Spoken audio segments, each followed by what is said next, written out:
You're listening to the Baumbastic Podcast with Andrew Ellis on Inside Arkansas. What's going on, everybody, and welcome back to the Baumbastic Podcast, presented by Inside Arkansas and hosted by Andrew Ellis.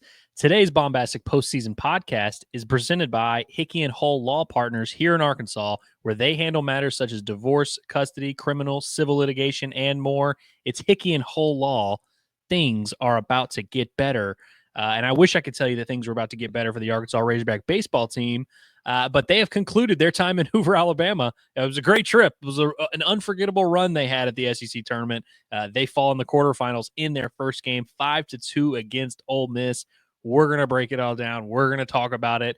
And before I even really get into it, let's just get the elephant out of the room because, of course, we came in, we did a preview pod yesterday previewing this game against Ole Miss and kind of talking about what it meant, talking about what we might expect. And in terms of what Arkansas could expect, a lot of those things came to fruition, just did not go Arkansas's way. Thought they would maybe fare a little bit better against this Ole Miss pitching staff, against some arms that they've seen a couple times, some arms that they've had a lot of success against. But the Hogs wind up falling 5-2. 6 of the 7 runs scored in this ball game were scored in the first inning, 5 by Ole Miss, 1 by Arkansas. Arkansas got a run in the second inning there. But let's just talk about the big picture here, because I know there's going to be reactions all over the place. I'm sure a lot of you are saying, Andrew, it's the SEC tournament. I don't care, man. I do not care. Wake me up when the regionals are there. And you know what? You're well within your rights to feel that way. And then I'm sure there's some of you who are like, didn't like what I saw, Andrew. This might be a sign that this team is toast. And matter of fact, I'm not even going to watch the regionals. I know they're going to lose. And maybe you feel that way. I don't know. As we always say, the truth is always somewhere in the middle. Does this game matter? Does the results of this game matter? Not really. Does it affect Arkansas standing in the NCAA tournament? Not at all. I can't imagine even one spot it will affect them. Does it mean that Arkansas can't play well in the postseason or in the actual NCAA tournament? Doesn't mean that either. But I do also, we're going to talk about the game because that's what we do. We talk about every game here. But I also want to look at this from the most rational, objective point of view, because there were some things that happened in this game that I got to be honest, I wasn't thrilled about seeing. I don't love that. Particularly offensively. I mean, Arkansas goes 5 for 32 at the plate. And again, against some Ole Miss arms that we thought were not vulnerable, not bad arms, but arms that Arkansas had hit before, and arms that honestly Arkansas has seen a lot better here down the stretch and done a lot better against those better arms. So I was surprised by how, I don't want to say inept, but how lifeless Arkansas's offense was. And we'll talk about that a little bit here. I was also, of course, you give up 5 runs in the first inning. Zach Gruder's on the mound, your ace, who struggled a lot against Ole Miss. I didn't think Zach Gruder was really bad in this game, and I do want to talk about his outing and kind of where he stands as Arkansas's ace from a big picture standpoint here in a minute. But it was a little frustrating. The Arkansas defense makes a couple key mistakes early on. And by the way, they made a few, I don't know how many errors they finished with, how many they were actually charged with. It might have been, I guess it was just the one error, which came on the second play of the game, the first ball put in play today. Vahiva Aloy makes a very rare, horrible mistake. Has a ball hit to him that should be probably a double play ball. He ends up bobbling a little bit, realizes he can't go to 2, so he tries to throw it to first across his body, goes past him, ends up being a huge deal. And so it kind of affected the entire inning from there. The next pitch, Zach Root, was a base hit.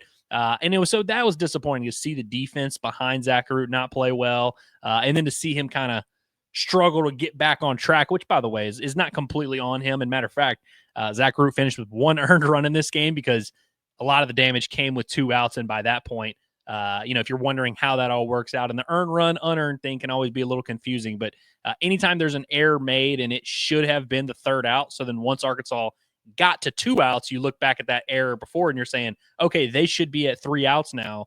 From that point on, every run is unearned. And so that's kind of what happened. You have a huge 3-run home run afterwards. And then you have them, they've already scored 2 runs, one of which being the unearned run. And then you have the huge 3-run home run that happened with 2 outs and, of course, shouldn't have happened. Not to mention, by the way, there was also a double play ball that Arkansas almost turned. Cam Kozel could not quite make the return throw, pulled Reese Robinette off the bag at first base. So there was multiple opportunities, 2 miscues. One goes as an official error. One is not, because you can't assume a double play. But I don't love seeing that. And now Arkansas has played really good defense for most of this year. Hell, at one point, I think even going into this weekend, Arkansas had the best fielding percentage in program history. In Arkansas, we've seen some really, really good Arkansas defenses. I don't think this one is quite on the level of what we saw in 2022 when you had Caden Wallace at third, Robert Moore at second, Jalen Battles at short, Peyton Stovall at first, and Michael Turner behind home plate.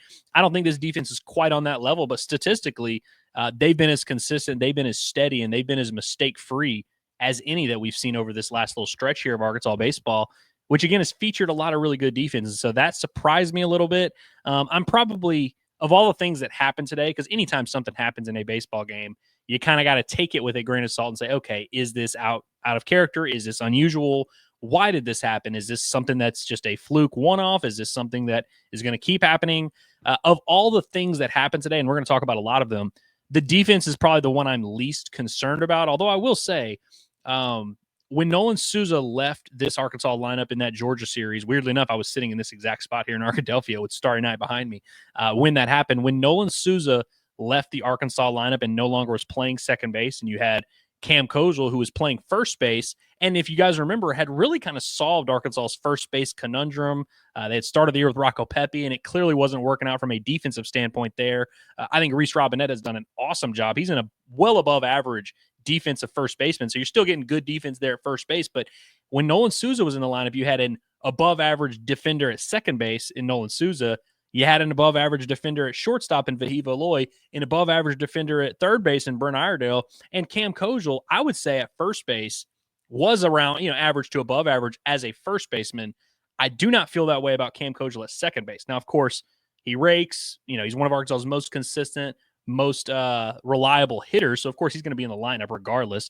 And it's just kind of one of those things you live with. But Arkansas's team defense definitely took a little bit of a step back when Nolan Souza left the lineup.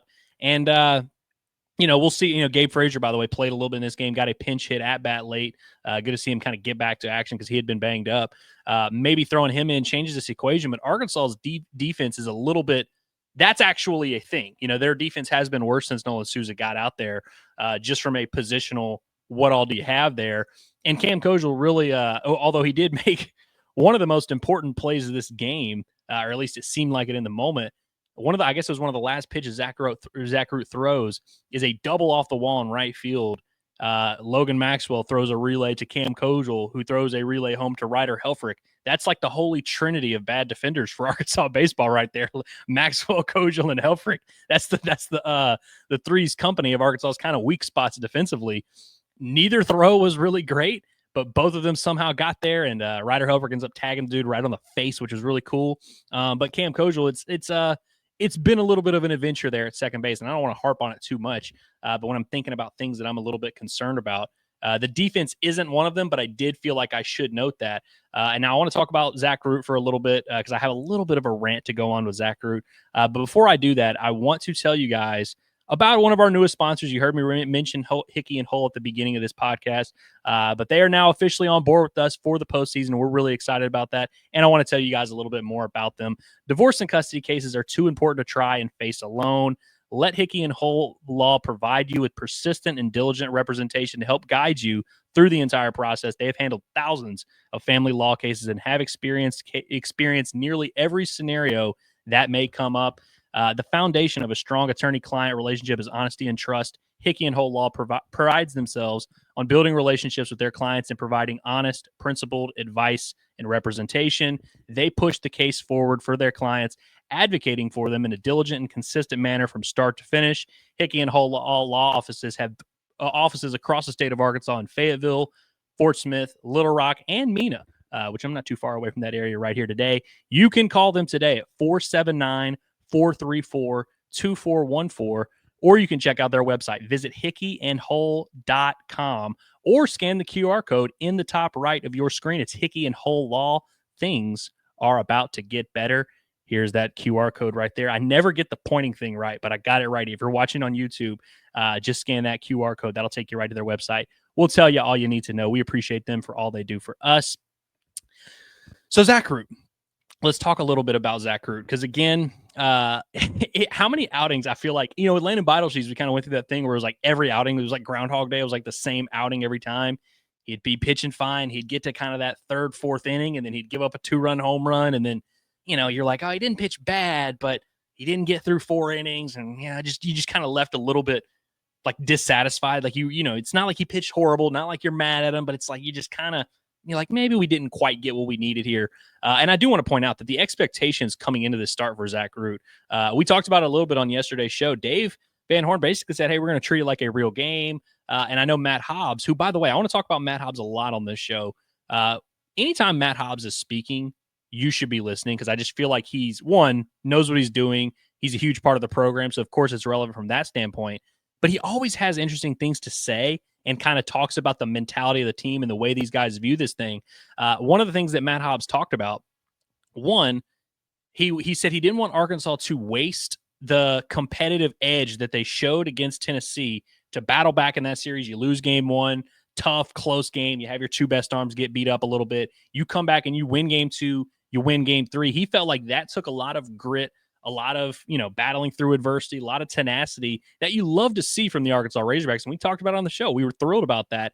He didn't want, Matt Hobbs, I'm saying, did not want Arkansas to waste that. He did not want them to come to Hoover and treat it like it was just kind of, a ho-hum, whatever, because then he feels like you kind of kill that momentum. Kind of like how I always say, when you score a run, you don't get to keep that momentum until you go out there and pitch a 0.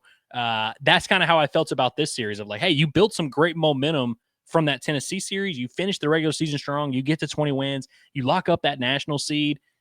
And now I'm kind of left wondering, now that Arkansas lost this game 5-2, did Arkansas lose that momentum? Now, the loss itself, not really what makes me feel that way, because, again, this result doesn't matter. It's more about just how it happened and what we saw from this Razorback team during that. And another thing that Matt Hobbs spoke about is last year with Hagen Smith, if you guys remember, Arkansas threw him 2 innings. They had a firm pitch count at 40 pitches. I believe he threw like 36, 37. My buddy Andrew Hutchinson, by the way, at Best of Arkansas Sports, had a really good article about this on, Matt Hobbs did an interview with our good buddies over at the Chuck and Bo show. And Andrew Hutchinson wrote a really good article about kind of that mentality, some of the things that Matt Hobbs said, and kind of broke down the numbers of why, in hindsight, Matt Hobbs feels like that was a huge mistake. And of course, is it the reason Arkansas lost in the regionals? Probably not. But he felt like they mishandled the Hagen Smith situation by taking this great competitor, taking this guy who's, the heart and soul of Arkansas's team last year, and scaling him back a little bit. You're kind of taking that horse you're getting ready for the Kentucky Derby, and then you took him to another race, and you were like, hey, let's just do this one at 40%. And he feels like that kind of affected it. And then Hagen Smith, in his start next week in the regional, was good through 3-4 innings, but couldn't quite get over that hump, couldn't quite get through that 5th inning without giving up some big home runs. And, was it a direct cause and effect? I don't know. But Matt Hobbs, I think that's something that he's thought about a good bit. So going into this SEC tournament, you could tell he did not want Zach Root to go out there with kid gloves on. They were going to let him cook a little bit. We'll pull up. What was the final pitch count on Zach Root? He ends up throwing 78 pitches across 4 innings, 51 strikes. Gives up 7 hits, 5 runs, one of which was earned. So if you're a big ERA guy, I'm sure you loved this outing from Zach Root. Walks a couple, strikes out 4. And it was, again, it's a very similar feeling I have with this Zach Root start as I did with a lot of these Zach Root starts, where it's not like he was bad. It's not like I was like, oh man, he just didn't have it today. Oh man, he just didn't compete. Like he wasn't able to, just wasn't able to give Arkansas anything. And in fact, he actually kind of battled pretty well, especially after that first inning. I mean, he did not give up a run after that. Had a pretty quick second inning, if I remember correctly. And so I thought he actually did a decent job kind of battling. But you just look back and the way that he threw, and like, you look at the stuff, you look at whether or not he's throwing strikes, you look at kind of his mentality, and just all of it kind of looks good, but the end result isn't quite there where we want it to be and where Arkansas ultimately down the stretch is going to need it to be. And again, I think the mentality that Arkansas had coming into this game is worth noting, because again, Hagen Smith was throwing 2 innings on a very firm pitch count. It didn't go super well for him last year, but Arkansas kind of went into that game prepared for it. We're not really worried. They made it very abundantly clear they didn't care. I think it's a little bit concerning, if you ask me, that Arkansas went into this game being like, hey, let's treat this like it's a real deal. Let's keep some of that momentum going. And they didn't do it. Now, again, I'm talking about Zach Root, Matt Hobbs, Arkansas's pitching mindset compared to their hitting mindset, because the hitting is really why Arkansas lost this game.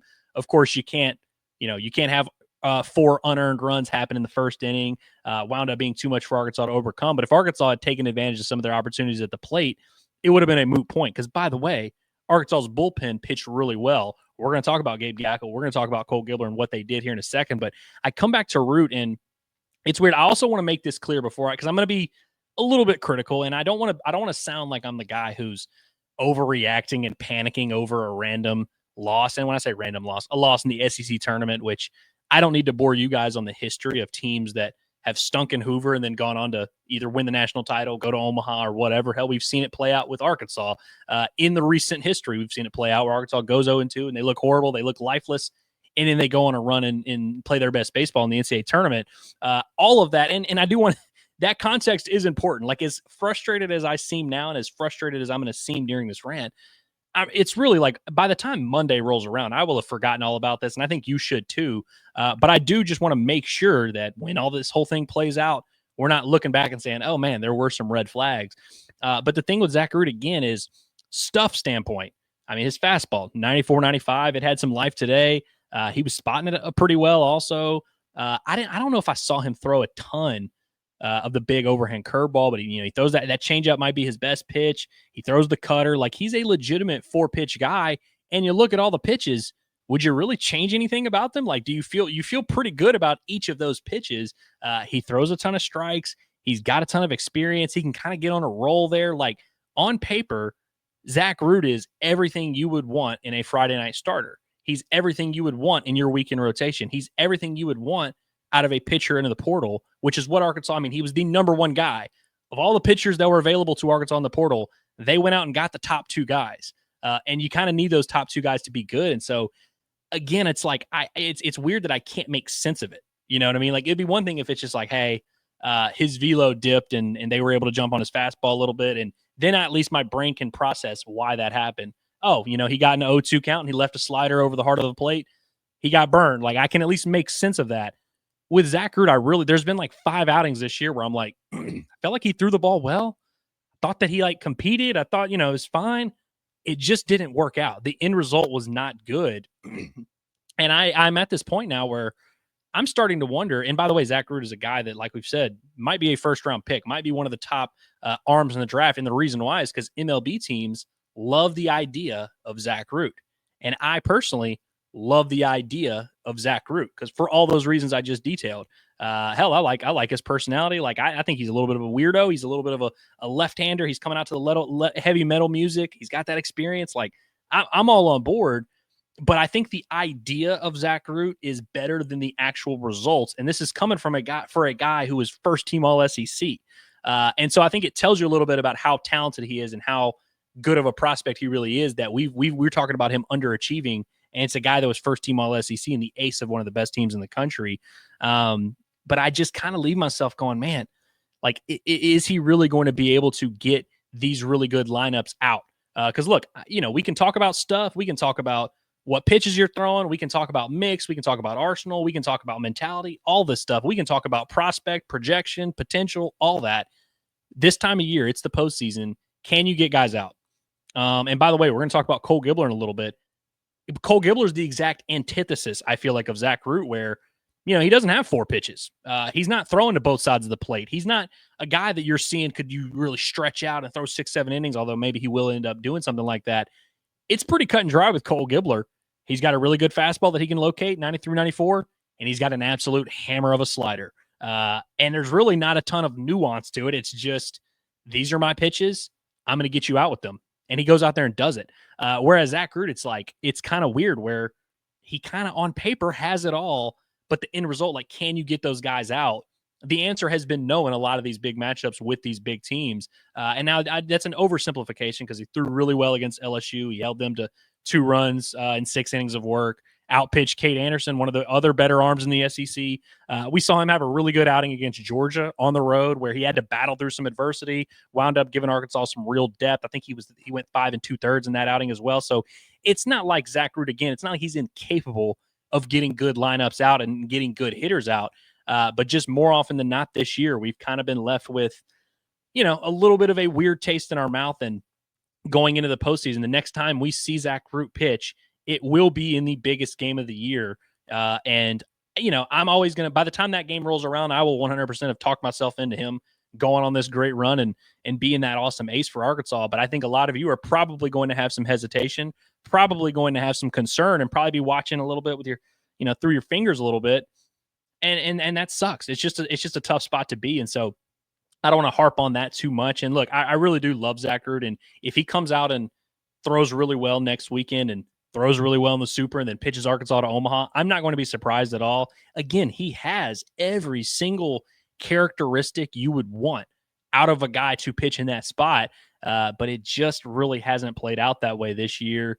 Speaking of guys who have all the characteristics and are very good, I want to just quickly, I guess I should, hold on, give me a second here. I'm all over the place. I should have had this pulled up. Before I started the show. But I did want to pull up the box score here so we can talk about the stats. I mean, there's not really much to sift through here.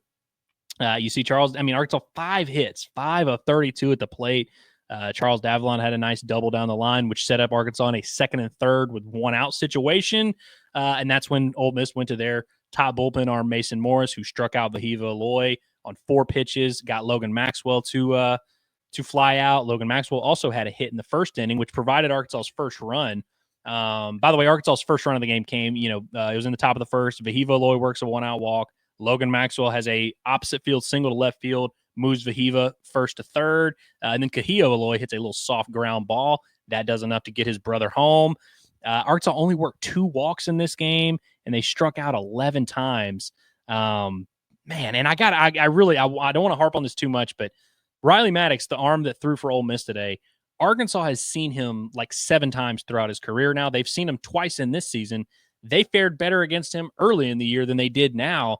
He's not a bad pitcher by any means. I mean, he's 91, 94, has a good slider. He's getting a lot of swings and misses with that, was commanding it well. This is not one of the premier arms in the country. He is the type of arm that you're probably going to see in that 1 versus 4 game to start the regional. Like, you're going to see a guy kind of like that, if I had to guess. He had a ERA in the mid-5s coming into this, had an ERA in the mid-6s in SEC play. Ole Miss fans don't even want him in their starting rotation. Nobody was more surprised by that outing from Riley Maddox than Ole Miss fans. They cannot stand that guy. I was a little surprised. In fact, I think I texted Daniel Shee yesterday, my boy Daniel Shee, who you can never trust, by the way, although he was woke on the Brent Iredale fall from grace. He did ruin his career. But I think I texted Daniel Shee, and I was like, yeah, they'll probably use Spencer if it's a save situation, which, by the way, they did. But I was like, realistically, though, Arkansas is going to hit Maddox pretty well, and they'll be the ones piecing this game together and probably having a save situation. Boy, was that wrong. And, in terms of the at-bats of what Arkansas did, it's not like everybody was useless. I mean, each guy kind of had their moments here and there other than Vahiva Aloy, who honestly just looked very very checked out from the start of this game. I mean, I think that error really kind of stuck with him for a while. His first at-bat wasn't too bad, ended up working a walk, but you could tell he was kind of fighting it a little bit. He did not have the smile. He did not have the swag. He did not have the aura that he normally does. But in terms of Arkansas's offense, again, I'm willing to just kind of look past it. And Arkansas's, by the way, been very good most of the year against a lot of these SEC teams. And so I don't think there's like a big picture takeaway of like, can they hit good pitching? Like, they've done that this year. Even the situational hitting, which, by the way, you had a situation with the bases loaded, 2 outs in the 6th inning. You end up getting 0 runs there. You had 2nd and 3rd, 1 out in the 7th inning. You end up getting 0 runs there. So that kind of stuff is always going to be a red flag and always going to cause fans to sound the alarm.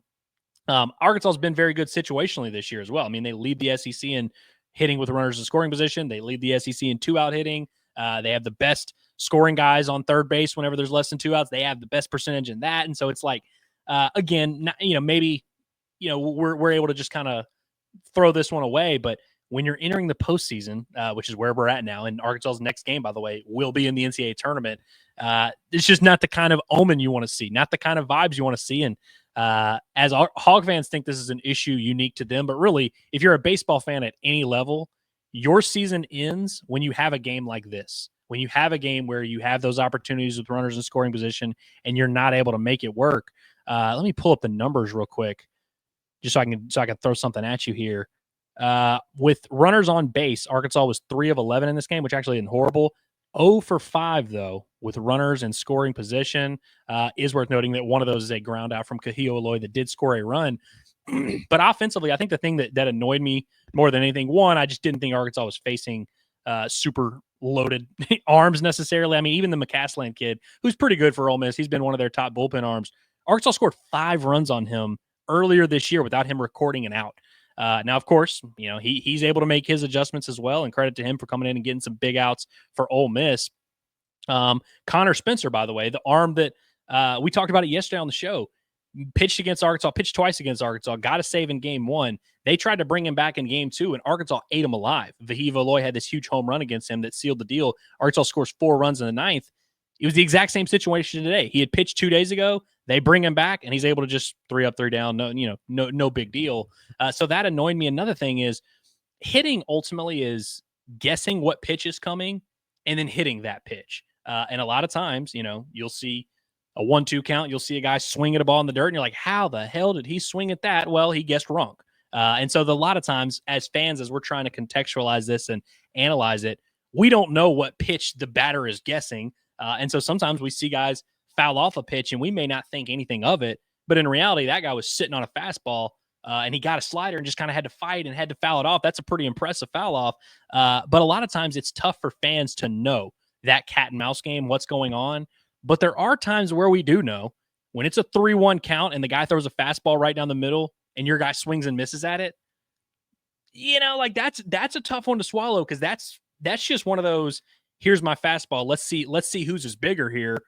And your guy was the one that didn't have the big one. That's a tough one. There were a few swings that really stuck out to me, or 2 in particular that really heated me up. Brent Iredale, who really had a rough game, ended up getting replaced by Gabe Frazier late in the game. Although he did make a couple nice defensive plays, he was up 2-0 in a count against Riley Maddox and ends up getting an elevated fastball and just pops it up to the second baseman.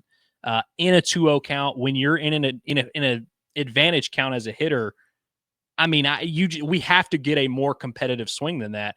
There was another one that is just kind of a throwaway one. And by the way, Cam Kojal, I should point out, I can't believe it's been 27 minutes. I haven't mentioned Cam Kojal's home run via TKO, but he had an at-bat later where it was 3-1, runners on base. I think there were 2 guys on base.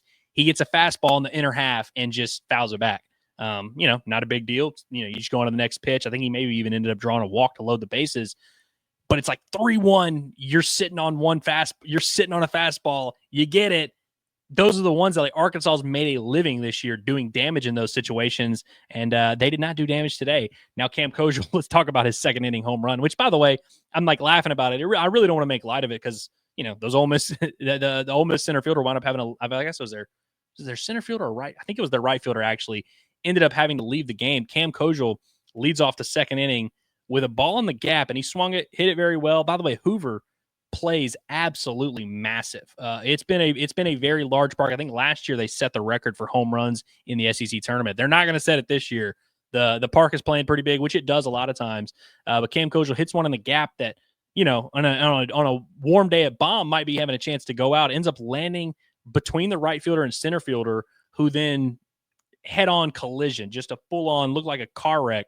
And the right fielder did not move for a while, which made us a little nervous. He ended up being able to walk off, but they took him out of the game, put in the Federico kid, whose dad just got fired at Ole Miss, by the way. And I didn't mean to say that as like a knock. I just, word association, Federico, I know, Anyways, so that was a little bit of a scary play. Ends up resulting in Cam Kojal's 13th home run of the season inside the park. Again, the right fielder who collides and, had a chance to maybe cut it off there. It probably should have been a double. Like realistically, if there's any communication there, it bounces. Cam Kojal's maybe just hustling in for a double. The right fielder didn't even get up at all. The center fielder goes and gets up. And when he gets to the ball, started kind of like grimacing and just kind of had to just lob the ball off to whoever. And the umpire right away was signaling for the trainers to come out. He could tell it was bad. Ends up working out. Cam Kojal rounds the bases, ends up having his 13th home run of the year. That gives Arkansas their second run. And then that was it for Arkansas offensively. But before I get out of here, because I'm doing a lot of rambling and a lot of complaining right now, before I get out of here, I do want to pull back up the stats real quick so I can talk about Gabe Gackle and Cole Gibler's outing. And by the way, Christian Fouch faced one hitter, threw 3 pitches, 3 strikes, ends up getting a strikeout on what looked like a slider. It did not look like the splitter. It was a slider up in the zone, maybe a little bit high, but he gets the call. Good stuff from Christian Fouch, who has been throwing the ball just really, really well lately. I also think, again, we talked about Arkansas's pitching plan. I think it says a little bit about who Arkansas used in this game and why they used him. Let's really talk about this because, again, you're thinking, okay, maybe we're playing 3 games this weekend, so we'll throw Zach Root in game 1. If we get to a game 2, Dave said it would probably be Gage Wood, who I assume probably wasn't going to pitch in this game no matter what. But by the time Gabe Gackle entered the game, again, it's 5-2. Dave is viewing this as, hey, Arkansas is losing. Until further notice, we are losing. Therefore, this is going to be the only game we play. So I got to get some work for some of my guys. Gabe Gackle, of course, we know why he would be one of those guys. This is one of the better outings of Gabe Gackle's season. Strikes out 4, 3 innings, 2 hits, 0 runs, had just the 1 walk. Neither one of those hits were hit particularly hard. One of them was just a straight up blooper that honestly should not have dropped. Justin Thomas, who did not have a great day at the office, wound up getting pinch hit for Kendall Diggs. He struck out 3 times and then let a ball fall in center field that I just don't think should have fallen at all. And then he had another blooper through to the left side that, probably shouldn't have been caught, but it was just kind of a little bit of a tough break. But Gabe Gackle, 44 pitches, 31 strikes, filled up the zone, was 94, 97, got a strikeout on a 97-mile-an-hour fastball, got a strikeout on the slider, got a strikeout on the changeup. I feel like, what was the other pitch? I can't remember. I can't remember all 4 of them. But he was a legitimate, he showed you a little bit of everything, the entire arsenal. And similar to Zach Root, sometimes with Gabe Gackle, you see the 4 pitches and you're like, wow, how does anybody ever hit against this guy? Well, if you don't execute those 4 pitches, it's not as great. But he had it all working the day, man. His velocity was good. He was getting swings and misses to lefties, righties. He was locating well. Really encouraging sign from Gabe Gackle. I was glad that Arkansas was able to get him on the mound. And I thought it was very interesting that after Gabe Gackle, again, now we're in the 8th inning and it's still 5-2. So we're still clearly, assuming that Arkansas is not going to play the next 2 days, which of course they're not. I thought it was really important that Dave decided to go to Cole Gibler, to say he struck out the side in order to start or in his first inning of work honestly doesn't tell the story of how good it was. He obliterated the side. I think he threw 14 pitches. All 3 were swinging. All 3 were on that slider down in the zone. He spotted up his fastball, 93, 94. That velo, by the way, for Cole Gibler, he spent most of this season, 91, 93. You saw some 94s today. Think about all these freshman arms that have pitched for Arkansas in the last several years. Gackle last year, he threw a good bit. He's one of the few that didn't really run out of gas. Like, he was good at the beginning of the year, good at the end of the year. But Brady Tigert in 2022 was awesome for Arkansas in SEC play, and then kind of hit that freshman wall. Gage Wood, same kind of thing in 2023, was very good in SEC play, then kind of hit that wall. Hell, even Hagen Smith, his freshman year, hit a little bit of a wall. Now, he got like a second wind for the NCAA tournament, which was really nice. And so, you never know with some of these things, but Cole Gibler, I look at that and because you'd probably be a little bit concerned of like, hey, he's a freshman, he's been pitching here lately. Like, is he going to hit that wall? The difference with Cole Gibler is he's got like 20 innings on the season. He only threw 9 innings in SEC play, now a little over 10 if you're counting today, but like, it's not like he's had this super crazy workload. He did throw 3 1/3 last week, but that was the first outing Arkansas really stretched him out in. He continues to like, he's not hitting that wall. He's ascending. Like, he's breaking through that wall and still leveling up. The stuff's really good. And again, it's not like this super complicated mix. It's fastball slider. Like, that's what Cole Gibler is right now. He's a 2-pitch guy. Both of the pitches are plus pitches, and he's locating them. He's throwing with confidence. He's throwing a ton of strikes. He really looks like a weapon. And I think the fact that he threw in this game tells you that Arkansas's coaching staff agrees. They view him as one of their top arms. The 4 guys that threw, Zach Root, Gabe Gackle, Christian Fouch, Cole Gibler. Those other 3 guys, top prospects, veterans, your closer, your ace, your should-have-been ace, that's your sophomore sensation, and then Cole Gibler. And I don't think that was a coincidence. I think that was kind of this Razorback coaching staff telling us how they feel about him. And hell, when we enter the postseason, is there anybody on this team you're going to have more confidence in than Cole Gibler? Probably not. And so to wrap it all up, we've come full circle now. I've been rambling here for about 35 minutes. I got to go hang out with the in-laws, man. I was supposed to be in here for 10 minutes, and here I am rambling. But I guess to wrap it all up, again, does the loss matter? No, not really. The result is not at all what I'm upset about. I wasn't thrilled with the at-bats that I saw from Arkansas. I was not thrilled with the defense I saw Arkansas play. I don't want to say I wasn't thrilled with Zach Root, although I wasn't thrilled with him. I thought he was fine. Here's one thing I really didn't like about Zach Root's day, and this is not about what he did on the field necessarily. Or I guess it was on the field. I guess it was the third or fourth inning. Let me pull up this play-by-play real quick so I can make sure I'm not talking out of my rear. Well, I guess it would have been Zach Root's third inning of work. No, what was it? No, it was his fourth inning of work. Okay. In Zach Root's fourth inning of work, so he gets a quick ground out to start the inning. Mitchell Sanford, their leadoff guy, hits a single up the middle. And then there was a fielder's choice, Luke Hill, it was third base to second, and then it should have been a double play. But once again, Cam Kojal's throw kind of took Reese Robinette off the bag. And Zach Root did something that I've never seen him do before. He showed some very visible frustration. They showed him, I couldn't read his lips. I don't know what he said, but he kind of showed that, like, kind of that dejected, frustrated. And of course, we know why he was frustrated. He thought he had a double play ball to end the inning.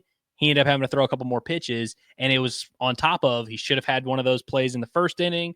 Should not have had the air to start the game. Like, by this point, Zach Root was very frustrated and probably should have been. Here's my problem. You're the ace. You're a leader on this team. You're the guy that we have out there because we're feeling this great confidence in. Don't show up your fielders like that, man. And by the way, Zach Root knows this. Like, he knows that. Hell, if this were in the big leagues and he did something like that, he would probably have the shortstop, catcher, or coach or somebody would have probably put a finger in his chest and been like, don't ever do that shit again. I really I understand why he was frustrated again. And I get it. The emotions are running high. It's a high stakes situation. You're on national TV. Tensions are rising here.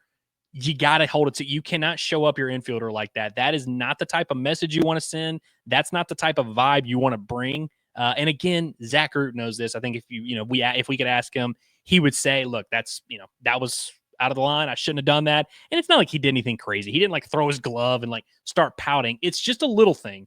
And it's just something that I noticed. And I know that the coaching staff noticed it too, because I saw Matt Hobbs having a very animated conversation with him in the dugout. Of course, he also was finishing up his outing. Maybe they were just talking pitch selection or whatever. I don't think that move went over well, if I had to guess. And again, when we talk about, the vibe and the body language of this team today, did not like it at all. Does it mean anything? Probably not. We'll probably forget about this by Monday, but it's just really not what you want to see as your team is about to enter the NCAA tournament. And so now they've got some time to think on it, some time to think about their mistakes, think about their lives a little bit, do some reflecting. I'm being dramatic here. We'll see where what Arkansas's path to Omaha looks like. We'll find out about it on Monday during the selection show. Just a little programming note. Of course, Arkansas is done playing baseball for the weekend, so we will not have any more game recaps. Tomorrow, there will be no Baumbastic Podcast. These pitchers need their rest. I also need my rest. I was planning to work, of course, if Arkansas had a game, but now that there is no game, there will be no Baumbastic Podcast tomorrow. So enjoy your Memorial Day weekend. Do not be waiting for that. Sunday, it will be announced that Arkansas is a host. They will announce the 16 host sites. This will not be a surprise. We will all, of course, know that. We'll just get that confirmation that there will be a Fayetteville Regional. Monday, on the actual Memorial Day, a lot of you guys will be home.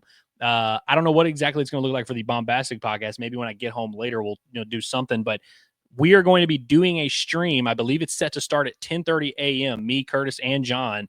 We're going to be doing Inside Arkansas Live, which normally starts at noon, but we're going to be starting it an hour and a half early to go right into the selection show. And we're going to be chatting, talking football, basketball, baseball, whatever. But we are going to be reacting in real time to Arkansas's NCAA tournament selection, where their seed is, what their regional looks like, what their path to Omaha looks like. So for those of you that love baseball and love checking it out, that is where you will be able to hear all of that coverage, all of that breakdown. And I'm looking forward to that. Should be a lot of fun. And for now, we just kind of kick back, enjoy our Memorial Day weekend, and relax. And we'll have more coverage of this Razorback baseball team. Cannot wait to get into postseason mode. I'm thrilled. I really am thrilled. I'm not thrilled about the performance today, but it's an exciting time of year. That anxiety, that tension's rising a little bit. And I'm going to be a nervous wreck next week, but appreciate you guys for joining in. By the way, next week, when Arkansas is in the regional, don't make plans after the game. I will tell you soon. I don't know if when I get the green light, I'm able to tell you guys publicly. I'll tell you where we're doing our postgame show, but we will be doing a live Baumbastic postgame show, me, John, and Curtis, from a location very close to Baum Walker Stadium. Let's just say that. So be on the lookout for that. We'll see you Monday for the selection show. Might have some type of other content if I get bored throughout the weekend. But appreciate you guys for tapping in always. It's been another brilliant edition of the Baumbastic Podcast. We will see you guys later.